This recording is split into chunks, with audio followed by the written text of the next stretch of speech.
Viper.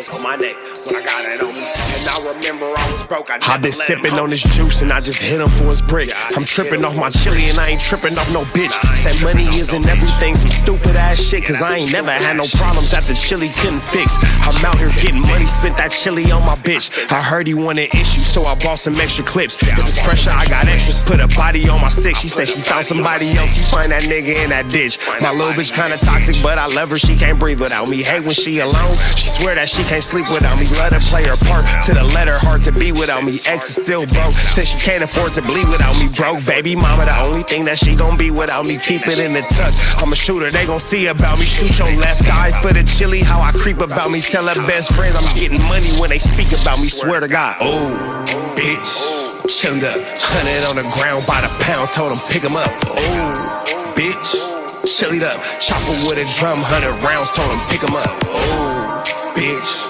chilled up, 100 on the ground by the pound, told him pick him up. Oh, bitch, chilled up, chopper with a drum, 100 rounds, told him pick him up. Now I've been gone for a minute, let me remind that nigga. Smith the 40 to your fade and push your line back, nigga. Got his loner where he sleep, ain't hard to find that nigga. Or he a NASCAR fan, a Glock could dry that nigga. Got the lows for the cheap, put them hoes on the street. You acting bold on IG, well I crash and repeat. Don't let that bitch hype you up, I leave you cold in the street. K lift the nigga up, so I'll blow it at his feet. Put a body on my bitch and my switch like they best friends. Call of Duty guns ain't got no FNs. They say be the bigger person, some shit I can't let live. Headshots to change your mind, ain't thinking about no best shit. My whip from overseas, my weed is domestic. Beat a nigga like a bitch, like I'm trying to go domestic. The guns don't test it, write the name, you got that message. Bring that drama where you live, it's like the young and the restless. Swear to God, oh, bitch, chilled up, 100 on the ground by the pound, told him pick him up. Oh, bitch, chilled up, chopper with a drum, 100 rounds, told him pick him up.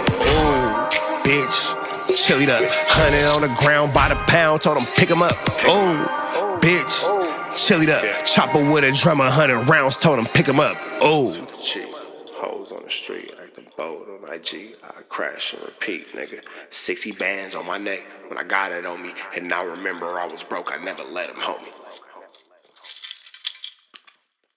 It's a beautiful Sunday. It's a beautiful Sunday, man. Make sure y'all shop richtraphouse.com. Make sure y'all get into richtraphouse.com. Get some of this good Words of Hard merchandise, man. We got hats, we got shirts, we got hoodies, and we got the Virgin Mary In Jesus' Name I Pray collection. You see, got the good angels on the side, man. You see, good angels on the side.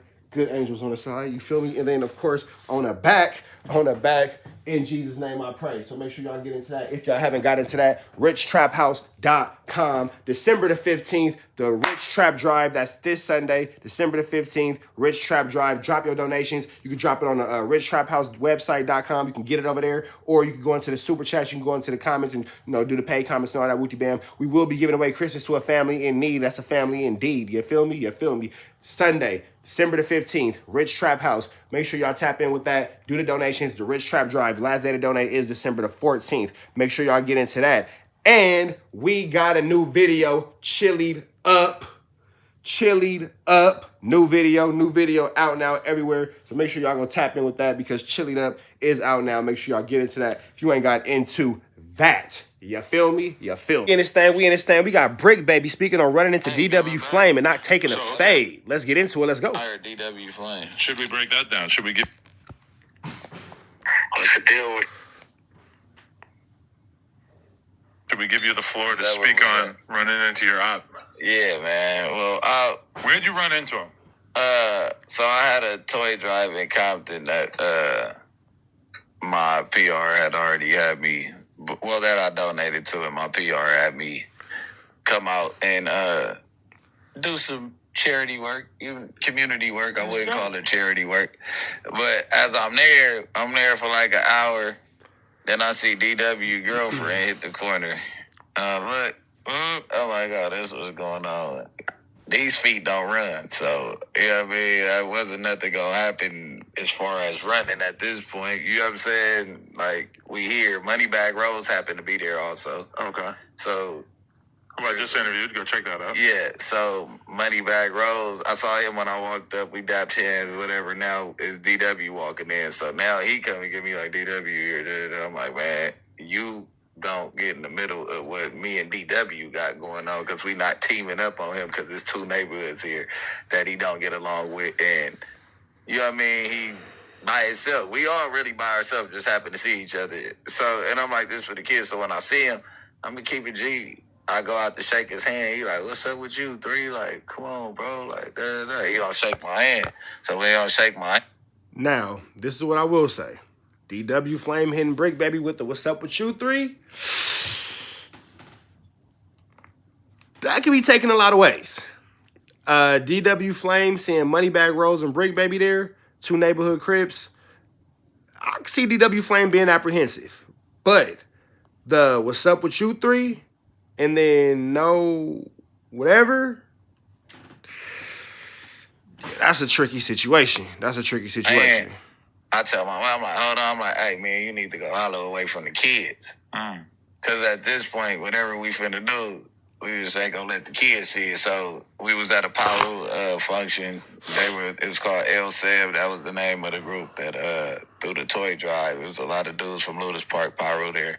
Shout out to the Ludus Park for throwing that and everybody else who made it a part. I'm not saying it was a Ludus Park event. I'm not saying that as a Ludus did it all. I'm just saying shout out to the Ludus because they was, you know, in full swing and all that. But shout out to every blood, Crip, SA, Asian, Dominican, Puerto Rican, white boy, Jamaican, Latin King, Disciple, Viceroy, Haitian, Hoover, Paru, Sereno, Norteño that involved themselves. Shout out to all y'all. They like, you know what I'm saying? This our hood. I'm like, look, we ain't trying to bring no drama to your hood, but we got to figure something out. They're like, look, y'all go to the back. Y'all figure it out. You know what I mean? Don't do nothing too crazy in our hood. Fighting at the toy drive is nasty work already. Yeah. Tussles over toys is barnacles. But I mean, if it has to happen that way, so DW, in my eyes, he's allotted not to want to fuck with me, and I'm allotted not to want to fuck with him. We tried so many times to get along, and the internet tore down our relationship. And I think that we both are understanding of that, and we both fell victim to listening to outsiders multiple times to where it'll alter how you feel about the person that you actually genuinely want to fuck with and be friends with. And at the end of the day, he like, why you just don't be keeping it 100 about stuff when you on the shit? I'm like, I ain't never lied. That's y'all. You let P Nice run off with a story saying that he choked me over some insane shit instead of you keeping it. I could be wrong, but I'm still feeling like I'm the only person that still has never heard DW or P Nice introduced the Insanes into this situation. Like I never heard P Nice say anything about the Insanes. So like bro was about to crash out and nigga my brother grabbed him up and stopped him from crashing out. You get what I'm saying? All because you guys needed the extra clout because you guys were leaving No Jumper. None of this was said while you guys were working at No Jumper. So you talking about the shit that I've been saying about you. Like the shit, anytime you say something about me, I'm telling him, I'm going to say something 6 times worse. It's not going to be a thing where we're going to cordially talk about each other. Like, I know that you're a genuine person, but you mentioned my name on YouTube. I'm coming back with, you get what I'm saying? Like, that's the YouTube world. So if you're not ready for that, then don't step into it. You get what I'm saying? And now that is true. That is true. His advice to me was because like, with the YouTube ish, you people want to shoot and not get shot. That ain't it. You can't punch and not get punched. You can't shoot and not get shot. You feel me?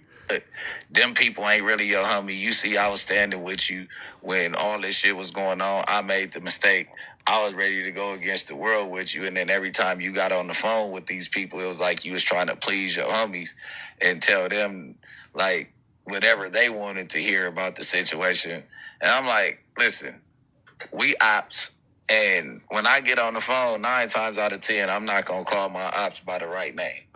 So therefore, anytime they drop a conversation and me talking about my ops, you're probably going to hear the diss word. I be respecting people publicly because that's what we do, because we trying to push a whole nother narrative. But if you catch me on the phone, but he like that. No, that's true. If anybody, this is what I'm a fan of. Not judging people off private conversations. Whether they're talking about somebody's religious group, or they're talking about somebody's sexual preference, or they're talking about somebody's spiritual practices, or they're talking about somebody's fraternity, co-workers, whatever you say in the privacy of a phone call between you and somebody you trust should not be used against you in court. You should be allowed to speak. You should be allowed to speak freely amongst people that are your people. Wasn't even a problem. You talk about Gordy said it to my face a million times. I said I didn't. You listened to it, and that's what you wanted to take it as. I said Gordy said it not even 8 feet away from you multiple times, and I had to stop Gordy on multiple occasions from saying that. And I said, I don't know how you didn't hear this nigga dissing your hood, and he wasn't too far away. Well, that's what I said. The whole thing kind of started because he said something. Yeah. I mean, we over that. Like, I said that too. Like, let's all get to the bottom of everything started when you disrespect the neighborhood. And you weren't tripping. Like, because you didn't really register. I mean, he apologized within 5 to 2 seconds that he fucked up. Yeah. So there's no point of me harassing somebody. Now that's true. DW Flame, I will continue to say this adamantly. DW Flame did very profusely apologize. Somebody who come from the other side about something that they apologize for. It ain't no point of me. I just thought it was y'all had a relationship as to where you could talk to each other like that and it wasn't no thing. No. We ain't never gonna have a relationship where you allow another person to dish your set. Like, that's just not gonna happen. But, you know what I mean? And like I told him as a man, I'm like, however you feel, however you want to go about it, that's what we can do. Like, you know what I'm saying? I doubt that both of us want to fight. I didn't say that. But it's like, if you feel like we done tried to mend this motherfucking relationship so many times and we just got to get it out the way, I offered that multiple times. I was on the phone with Draws, with Big U and P Nice, and I told her we'd come down there and line it up with you niggas. Like, this has all been in talks every time. You get what I'm saying? Like, I feel like me, DW, P Nice, and I don't want some YouTube shit to escalate into possible gang war. Real shit. Yeah. This is bad. It's bad, yeah. And it could go there, you know what I'm saying? So it's definitely a beautiful thing that cooler heads are prevailing. Well, you can FLAKKO a thumbnail that easily. Yeah. But you gotta do the thumbnail either way. Yeah, so, you And know. you'll make your face have the big teeth thing. Oh, that's the new wave. What is that thing? I don't know. Where'd he get And that he was like, and you know that we lightweight cool, and you never went on the internet and cleared it up. And I said, you went on back on Figgy, you didn't clear it up either. So all the shit that I'm guilty of, I'm playing the same ball as you. Yes, it's petty, and I'm gonna keep doing it. Like, we can go ahead and he like, well, we gonna sit down and clear it up all together, and you know what I'm saying, see if, we call you the white boy, see if the white boy down with it, we'll go run it back. I'm with whatever. So, White boy. Do y'all want to see a DW Flame Bricc Baby reunion on no jumper? Of course the white boy wants to see it. Shout out to the white boy, Adam 22. Let's keep going. Is with whatever. Why did whatever that shouts to that organization sounds like they're doing some good things, but shouts to El Sev. I mean, obviously they know they know who y'all are enough to know that maybe it wouldn't be the best idea to have y'all at the same function. Yeah, but if y'all can't put y'all issues aside to do something for the kids, you niggas got bigger problems. So it don't matter what y'all got going on in the streets. Y'all are in something with the kids. Invited guests that's somewhat of a misstep. What gangbangers do know is when we all come together, blue and red, for the kids, that none of that exists. None of that matters. Okay. In a perfect world. In a perfect world, like, especially entertainers, like, what we about to do, come show our ass and put a black eye on our name when we already gangbangers that they don't want to fuck with. I will say about the way that DW thing happened with you is that it's like, if in the course of No Jumper history, if I was ever to put 2 street dudes or 2 gang members or whatever on the same podcast again, I would sit them down and I would go through exactly how that shit happened with you and DW and just be like, this is worst case situation where some shit that is like a street thing ends up being a podcast thing. Not Adam giving tutorials on how to avoid gang violence while podcasting. And just be like, this is worst case situation where some shit that is like a street thing ends up being a podcast thing, and then even if you and the other person get on cool terms, like, you just need to look and watch and witness how other people will insert themselves into these situations and will just, happily egg this shit on to create content for their own platforms. And this is something that, like, if y'all are going to be on the same podcast, you need to be aware that this is going to happen. Sure. And you need to, like, actively go against it. You know, like, there's so many, like, repeating themes as this podcast gets older and older that it's like, I feel like I could like warn people about shit in advance, or I could like lay it out to them like this. Man, hell no.